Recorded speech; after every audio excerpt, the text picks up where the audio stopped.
বন্ধুরা, আমরা যদি পঞ্চম শ্রেণীর গণিত বইয়ের ৪১ পৃষ্ঠার একদম উপরে লক্ষ্য করি, দেখো এখানে শুরুতেই বলা হয়েছে গরিষ্ঠ সাধারণ গুণনীয়ক।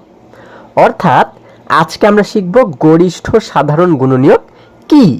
দেখো এটিকে সংক্ষেপে বলা হয়, এই যে গরিষ্ঠর প্রথমে রয়েছে গ, তাই না, এই যে প্রথমে রয়েছে হচ্ছে গ, আমরা লিখলাম গ। তারপরে সাধারণের প্রথমে রয়েছে সা, হ্যাঁ আমরা এখানে লিখলাম সা। এবং গুণনীয়কের প্রথমে রয়েছে গু, আমরা এখানে লিখলাম গয় রস্যু, তাই না। তাহলে হয়ে গেল গ সা গু। তাহলে গরিষ্ঠ সাধারণ গুণনীয়ক এটিকে সংক্ষেপে কি বলা হয়? গ সা গু। ঠিক আছে। আচ্ছা, এবার দেখো যদি একটু নিচে লক্ষ্য করি, এখানে শুরুতেই কিন্তু একটি প্রশ্নবোধক চিহ্ন দেওয়া রয়েছে। এখানে বলা হয়েছে গ্রীষ্মের ছুটিতে রেজাদের বাসায় তার কয়েকজন সহপাঠী বেড়াতে আসবে। তাদের বাসায় ৮টি কলা ও ১২টি লিচু আছে। কলা ও লিচুগুলো সর্বোচ্চ কতজন সহপাঠীর মধ্যে সমানভাবে ভাগ করে দিতে পারবে? আচ্ছা, আমরা যদি এই প্রশ্নটিকে আবারও বোঝার চেষ্টা করি, বলা হয়েছে গ্রীষ্মের ছুটিতে রেজাদের বাসায় তার কিছু সহপাঠী বেড়াতে আসবে, তাই না। এবার বলা হয়েছে তাদের বাসায় ৮টি কলা ও ১২টি লিচু আছে। কি কি আছে? কলা আছে হচ্ছে ৮টি এবং লিচু আছে ১২টি। এবারে বলা হয়েছে কলা ও লিচুগুলো সর্বোচ্চ কতজন সহপাঠীর মধ্যে সমানভাবে ভাগ করে দিতে পারবে, তাই না। তাহলে এই ৮টি কলা এবং ১২টি লিচু সে সর্বোচ্চ মানে সবচাইতে বেশি কতজনের মাঝে সমানভাবে ভাগ করে দিতে পারবে, যেন ৮টি কলার একটিও যেন কম বেশি না পড়ে, আবার ১২টি লিচুর একটিও যেন কম বেশি না পড়ে, সমানভাবে ভাগ করে দিতে পারবে। এরকম সর্বোচ্চ কতজনের মাঝে সে ভাগ করে দিতে পারবে সেটি আমাদের বের করতে বলা হয়েছে, তাই না। এবার দেখো যদি একটু নিচে লক্ষ্য করি, এখানে কিন্তু একটি ছেলে শিশুকে দেখতে পাচ্ছি। সে বলেছে যদি সহপাঠীর সংখ্যা ২ জন হয়, কয়জন? যদি ২ জন হয় তাহলে প্রত্যেককে ৪টি করে কলা ও ২টি করে লিচু দিতে পারবে।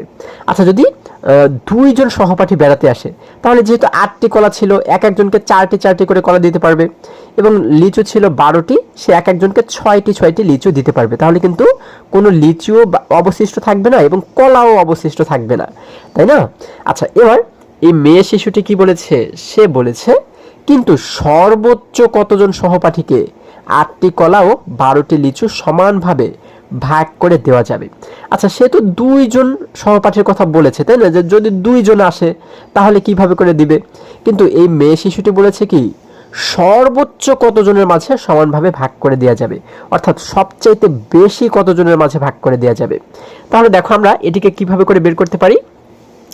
একটু যদি নিচে লক্ষ্য করি, হ্যাঁ এই দেখো এখানে বলা হয়েছে নিচের ছকে কলা ও লিচুকে সমানভাবে ভাগ করা যায় এরূপ সংখ্যা খুঁজি। দেখো এখানে কিন্তু আমরা একটি ছক দেখতে পাচ্ছি। এখানে বলা হয়েছে সহপাঠীর সংখ্যা। দেখো সহপাঠী যদি ১ জন আসে, ২ জন, ৩ জন, ৪ জন, ৫ জন, এইভাবে করে ১২ জন পর্যন্ত দেখানো হয়েছে, তাই না। তাহলে এক একজনে কলা পাবে কতটি করে? হ্যাঁ, এই যে যদি ১ জন সহপাঠী আসে তাহলে সে কলা পাবে ৮টি। হ্যাঁ, যদি ২ জন আসে কলা পাবে হচ্ছে ৪টি করে। ৩ জন আসলে কিন্তু যেহেতু মোট ৮টি কলা রয়েছে, ৩ জন যদি আসে তাহলে কিন্তু সমানভাবে ভাগ করে দেওয়া যাবে না, তাই না, ৩ জনের মাঝে। তাহলে এই জন্য দেখো এখানে কিন্তু আমরা একটি কাটা চিহ্ন দেখতে পাচ্ছি। যদি ৪ জন সহপাঠী আসে তাহলে কিন্তু এক একজনে ২টি করে কলা পাবে, যেহেতু ৮টি কলা। ৫ জন আসলে ভাগ করে দেওয়া যাবে না, ৬ জন ৭ জন আসলে ভাগ করে দেওয়া যাবে না। আবার যদি ৮ জন আসে তাহলে একটি করে কিন্তু কলা দেওয়া যাবে, তাই না। ৯ জন, ১০ জন, ১১ জন, ১২ জন আসলে কিন্তু সমানভাবে ভাগ করে দেওয়া যাবে না। এবার যদি আমরা লিচুর সংখ্যাটা একটু দেখি, দেখো লিচু কিন্তু আমাদের রয়েছে মোট ১২টি, তাই না। এখন যদি ১ জন সহপাঠী বেড়াতে আসে তাহলে কিন্তু ১২টি লিচুই সে পাবে, তাই না। যদি ২ জন আসে তাহলে এক একজনকে ৬টি করে দেওয়া যাবে, ৬ দুগুণ ১২। তারপর ৩ জন আসলে ৪টি দেওয়া যাবে, তে ছাড়া ১২। আবার যদি ৪ জন আসে তাহলে ৩টি করে দেওয়া যাবে, তে ছাড়া ১২। তারপরে দেখো ৫ জন আসলে ৬ জন, ৫ জন আসলে কিন্তু ৫ জনের মাঝে ১২টি লিচু সমানভাবে ভাগ করে দেওয়া যাবে না। এই জন্য আমরা এখানে একটি কাটা চিহ্ন দেখতে পাচ্ছি। যদি ৬ জন আসে তাহলে এক একজনকে ২টি করে কিন্তু দেওয়া যাবে, তাই না, কারণ ৬ দুগুণ ১২। আচ্ছা, ৭, ৮, ৯, ১০, ১১, হ্যাঁ এই পরিমাণ যদি সহপাঠী বেড়াতে আসে তাহলে কিন্তু আর এই ওদের মাঝে সমানভাবে লিচু ভাগ করে দেয়া যাবে না। আবার যদি 12 জন আসে তাহলে এক একজনকে এক একটি করে কিন্তু লিচু দেয়া যাবে, তাই না? এবার আমরা দেখব কি যে কয়জন সহপাঠী আসলে হ্যাঁ লিচুও সমানভাবে ভাগ করে দেওয়া যাবে, আবার কলাও সমানভাবে ভাগ করে দেওয়া যাবে, এবং সর্বোচ্চ কতজন আসলে আমরা কিভাবে দেখব? দেখো, একজন আসলে কিন্তু এই যে কলাও ভাগ করে দিতে পারবো, লিচুও ভাগ করে দিতে পারবো। দুইজন আসলে কলাও ভাগ করে দিতে পারবো, লিচুও ভাগ করে দিতে পারবো। তিনজন আসলে কলা ভাগ করে দিতে পারবো না, লিচু কিন্তু ভাগ করে দিতে পারবো। এই দেখো, এখানে কিন্তু সংখ্যা রয়েছে, এখানে কাটা রয়েছে, তাই না? 4 জন আসলে কলাও ভাগ করতে পারবো, লিচুও ভাগ করে দিতে পারবো, তাই না? 5 জন আসলে যাবে না ভাগ করা, 6 জন আসলে ভাগ করা যাবে না, 7 জন, 8 জন, 9 জন, 10 জন, 11 জন, 12 জন। এই সংখ্যক যদি সহপাঠী আসে তাহলে কিন্তু কলা এবং লিচু সমানভাবে ভাগ করে দেওয়া যাবে না। সর্বোচ্চ যদি 4 জন আসে, তাই না? তাহলে এই 4 জনের মাঝে দেখো কলা কিন্তু দুইটি করে, এই যে দুইটি করে কলা ভাগ করে দেওয়া যাবে, হ্যাঁ, এবং লিচু হচ্ছে তিনটি করে কিন্তু ভাগ করে দেওয়া যাবে। তাহলে আমরা কি পাচ্ছি? সর্বোচ্চ কতজন শিক্ষার্থীর মাঝে বা সহপাঠীর মাঝে কলা ও লিচু ভাগ করে দেওয়া যাবে? 4 জনের মাঝে, তাই না? আচ্ছা, তাহলে এবার দেখো, যদি একটু নিচে আমরা লক্ষ্য করি, এখানে বলা হয়েছে 8 এর গুণনীয়ক। আচ্ছা, গুণনীয়ক মানে কি? গুণনীয়ক মানে হচ্ছে আমরা জানি যে 8কে যে সংখ্যা দিয়ে ভাগ করা যায় সেগুলোই হচ্ছে কি 8 এর গুণনীয়ক। যেমন 8কে কিন্তু আমরা 1 দিয়ে ভাগ করতে পারি, 8 একে 8। তারপর 8কে 2 দিয়ে ভাগ করতে পারি, আমরা কি জানি 4 দুগুণ 8। তারপরে 4 দ্বারা কিন্তু 8কে ভাগ করতে পারি, আমরা কি জানি 4 একে 4, 4 দুগুণ 8। আবার 8 দিয়েও কিন্তু 8কে ভাগ করতে পারি, 8 একে 8, তাই না? তাহলে যে সংখ্যা দ্বারা 8কে ভাগ করা যাবে সেগুলোই হচ্ছে কি 8 এর গুণনীয়ক। আবার 12 এর গুণনীয়ক কোনগুলো? এই যে এইগুলো 1, 2, 3, 4, 6 এবং 12, মানে এই সংখ্যাগুলো দিয়ে আমরা 12কে ভাগ করতে পারবো, ঠিক আছে? এগুলো হচ্ছে 12 এর গুণনীয়ক। এবার আমরা এই যে গুণনীয়কগুলো দেখতে পাচ্ছি, হ্যাঁ, দেখো, এখন আমরা দেখব যে এই গুণনীয়কগুলোর মধ্যে কোন কোন সংখ্যাগুলোর মিল রয়েছে, অর্থাৎ কোন কোন সংখ্যাগুলো উপরের লাইনেও রয়েছে আবার নিচের লাইনেও রয়েছে। যেমন দেখো, এই যে 1 রয়েছে উপরের লাইনে, নিচের লাইনে 2 রয়েছে, তারপরে এখানে 4 রয়েছে, যে নিচেও কিন্তু 4 রয়েছে। তাহলে এই তিনটে সংখ্যার মধ্যে মিল রয়েছে 1, 2 এবং 4, তাই না? এগুলো উপরের লাইনেও আছে আবার নিচের লাইনেও আছে। এখন আমরা দেখব যে এই যে সংখ্যাগুলোর মধ্যে মিল রয়েছে এগুলোর মধ্যে সবচাইতে বড় কে? 1, 2 নাকি 4?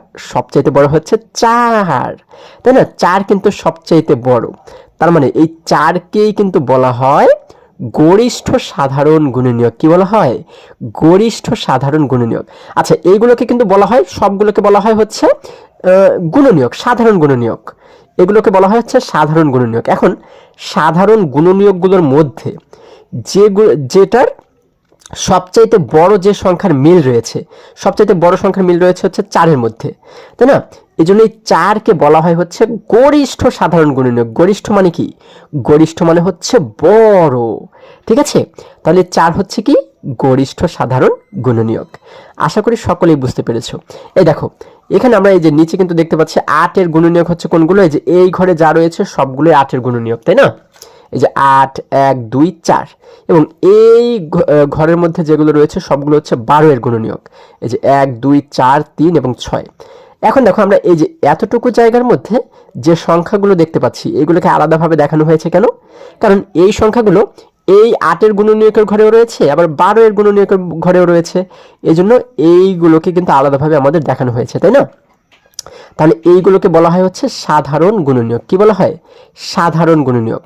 মানে যেগুলোর মধ্যে মিল রয়েছে সেইগুলোকে বলা হয় সাধারণ গুণনীয়ক। এবং এই সাধারণ গুণনীয়কগুলোর মধ্যে সবচাইতে বড় কে? 4। যেটি সবচাইতে বড় সেটিকে বলা হয় গরিষ্ঠ সাধারণ গুণনীয়ক, মানে গসাগু। সংক্ষেপে কি বলা হয়? গসাগু। তার মানে 8 এবং 12 এর গসাগু হচ্ছে কত? 4, ঠিক আছে? তার মানে আমরা বুঝতে পারি, সেই যে প্রথমে একটি প্রশ্ন দেখেছিলাম, তাই না, যে রেজাদের বাসায় কতজন সহপাঠী আসলে সর্বোচ্চ কতজনের মধ্যে কলা এবং লিচু ভাগ করে দেওয়া যাবে? তাহলে সর্বোচ্চ কতজনের মধ্যে ভাগ করে দেওয়া যাবে? 4 জনের মধ্যে, ঠিক আছে? এটি হচ্ছে আমাদের উত্তর, ঠিক আছে?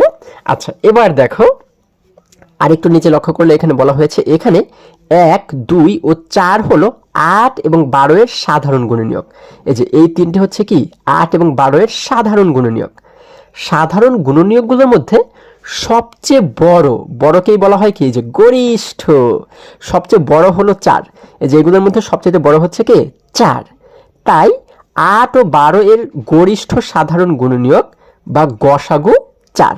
যার কারণে আমরা বলতে পারি কি 8 এবং 12 এর গরিষ্ঠ সাধারণ গুণনীয়ক বা গসাগু হচ্ছে কত 4।